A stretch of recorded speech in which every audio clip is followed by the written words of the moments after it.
Détention confirmée pour 3 des accusés dans l'affaire de corruption au Parlement européen. L'une des figures du scandale, l'eurodéputé Eva Kaili, comparaîtra la semaine prochaine. Le Parlement européen salue le courage du peuple ukrainien à travers la remise du prix Sakharov. Les eurodéputés soutiennent le combat de Kiev pour la démocratie et la liberté. 13 drones lancés par la Russie ont été abattus par l'armée ukrainienne ce mercredi, selon le président Volodymyr Zelensky. Nouveau drame dans la Manche, au moins 4 migrants sont morts mercredi en tentant de traverser depuis la France pour rejoindre le Royaume-Uni. Perquisition ce mercredi au siège du parti d'Emmanuel Macron et du cabinet de conseil McKinsey pour des soupçons d'irrégularité et de favoritisme. C'était l'affaire du jour mercredi au Palais de justice de Bruxelles, les premières auditions liées au scandale de corruption au Parlement européen. Eva Kaili, l'ancienne vice-présidente de l'hémicycle, devait s'exprimer pour la première fois devant les juges, mais l'eurodéputée grecque n'a pas fait le déplacement. Elle comparaîtra la semaine prochaine. Eva Kaili est accusée d'avoir accepté d'énormes sommes d'argent pour défendre le Qatar. Les 3 autres suspects de cette affaire étaient eux présents à l'audition. La détention préventive est confirmée pour le compagnon d'Eva Kaili et assistant parlementaire Francesco Giorgi et l'ancien eurodéputé Pier Antonio Panzeri.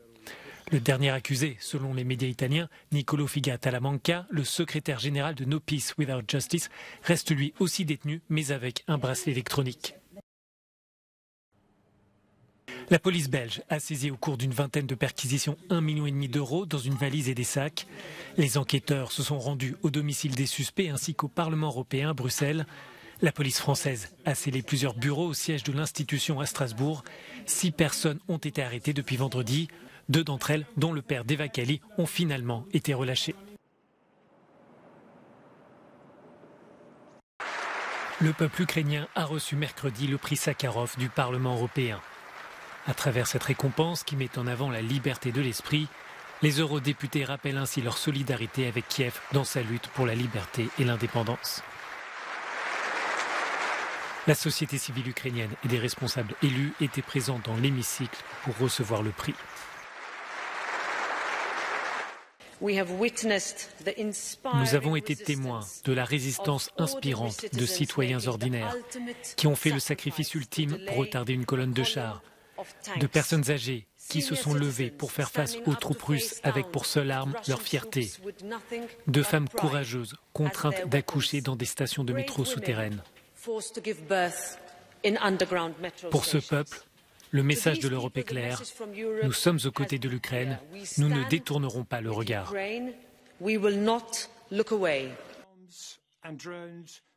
Le président ukrainien s'est exprimé à distance au cours de cette cérémonie. Volodymyr Zelensky a demandé une minute de silence en mémoire des citoyens morts au cours de la guerre menée par la Russie.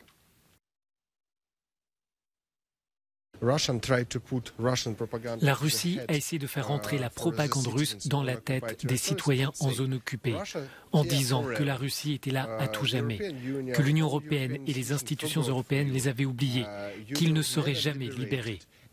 Un prix tel que le prix Sakharov, une telle attention que l'Union européenne accorde pas à pas à nos citoyens, montre à nos citoyens que personne n'a oublié les Ukrainiens. Le Parlement européen souligne que le peuple ukrainien ne se bat pas uniquement pour sa souveraineté et son intégrité, mais aussi pour la démocratie et les valeurs européennes. À travers ce prix, les eurodéputés veulent aussi dénoncer l'invasion russe et un régime qui cherche à affaiblir et diviser l'Union. L'Ukraine a affirmé mercredi avoir détruit la totalité d'un essaim de drones lancé au petit matin par la Russie contre Kiev. Il s'agit de la dernière attaque en date de Moscou qui cherche à anéantir systématiquement les infrastructures énergétiques du pays. Les terroristes ont commencé la matinée avec 13 drones Shahid, a déclaré Volodymyr Zelensky. Selon les informations préliminaires, les 13 ont été abattus par nos systèmes de défense aérien ukrainiens. Bien joué, je suis fier. La Russie lance régulièrement depuis octobre des frappes massives à l'aide de drones et de missiles sur l'Ukraine. Une situation alarmante pour l'UNICEF qui indique que les 7 millions d'enfants encore présents dans le pays sont menacés par ces attaques. L'hiver arrive, comment les gens peuvent-ils vivre, nous dit cette femme. Que veulent-ils de nous ? La situation du système énergétique de l'Ukraine reste difficile selon l'opérateur national Ukrenergo. Ces nouvelles attaques interviennent au lendemain d'une conférence internationale à Paris où 1 milliard d'euros ont été récoltés pour aider les Ukrainiens à passer l'hiver. Au moins 4 migrants sont morts mercredi dans le naufrage de leur bateau de fortune dans la Manche alors qu'ils tentaient de rejoindre l'Angleterre depuis la France. Au moment où l'Europe fait face à des températures glaciales, une vaste opération coordonnée par les gardes-côtes britanniques a permis de secourir plus de 40 personnes, selon une source gouvernementale. Interrogé par la télévision Sky News, le capitaine d'un bateau de pêche a raconté avoir été réveillé en pleine nuit par son équipage, son navire entouré de migrants dans l'eau. Un drame qui a fait réagir la ministre britannique de l'Intérieur, qui a dit avoir des pensées pour les personnes concernées. L'incident survient un peu plus d'1 an après un naufrage dans lequel 27 personnes avaient péri. Depuis le début de l'année 2022, près de 45 000 migrants ont effectué la dangereuse traversée dans ces eaux très fréquentées du jamais vu. Depuis 2014, au moins 205 personnes sont mortes ou portées disparues en tentant de traverser la Manche, selon l'ONU. Le Portugal sous les eaux. Le pays connaît ces dernières heures un épisode de pluie intense causant d'importantes inondations. La région de la capitale, Lisbonne, a été particulièrement touchée. Le gouvernement chiffre les dégâts à plusieurs millions d'euros et des centaines de secouristes sont toujours à pied d'œuvre. Les mêmes intempéries ont poursuivi leur chemin vers l'Espagne et plus précisément dans la région d'Extremadure au sud-ouest du pays. Les précipitations ont entraîné la fermeture de routes et 2 barrages hydroélectriques ont dû ouvrir leurs vannes en prévention. Un retour à la normale n'est pas prévu avant jeudi.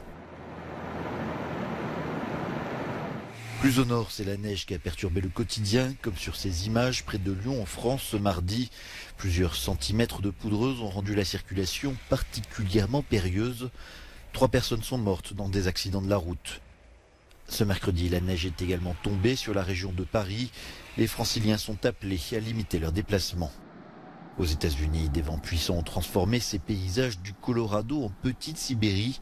Des températures négatives et un blizzard persistant ont rendu les conditions de circulation très compliquées. Plus au sud au Texas, des tornades se sont formées occasionnant de nombreux dégâts alors que 2 personnes sont mortes en Louisiane.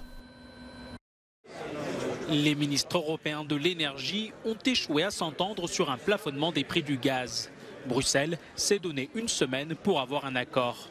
Des États membres comme la France, l'Espagne et la Grèce réclament un plafond plus faible pour faire baisser le prix du gaz pour les ménages, alors que l'Allemagne, les Pays-Bas et l'Autriche exigent des garde-fous drastiques pour éviter qu'un plafonnement menace les approvisionnements gaziers de l'Europe. De son côté, la Banque centrale européenne estime qu'un plafonnement mal conçu pourrait compromettre la stabilité financière de la zone euro. Des perquisitions ont été menées ce mardi au siège du parti d'Emmanuel Macron, Renaissance, et du cabinet de conseil McKinsey. Ces perquisitions entrent dans le cadre de 2 informations judiciaires ouvertes en octobre, l'une d'elles portant sur le rôle de ce cabinet dans les campagnes présidentielles d'Emmanuel Macron.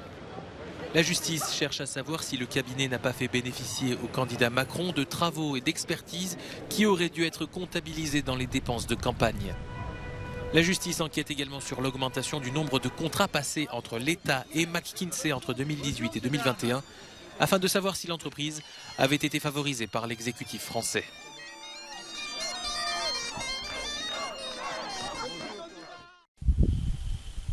La NASA a enregistré pour la première fois le son d'un diable de poussière sur Mars. Ce tourbillon de poussière est passé juste au-dessus du rover Perseverance dont une des caméras munie d'un microphone a enregistré l'événement. Photographiés depuis plusieurs années, mais jamais entendus jusqu'à présent, les tourbillons de poussière sont courants sur la planète rouge. Selon les scientifiques de la NASA, cette découverte nous permettra de mieux comprendre les caractéristiques de ces phénomènes qui influencent le climat sur la planète voisine.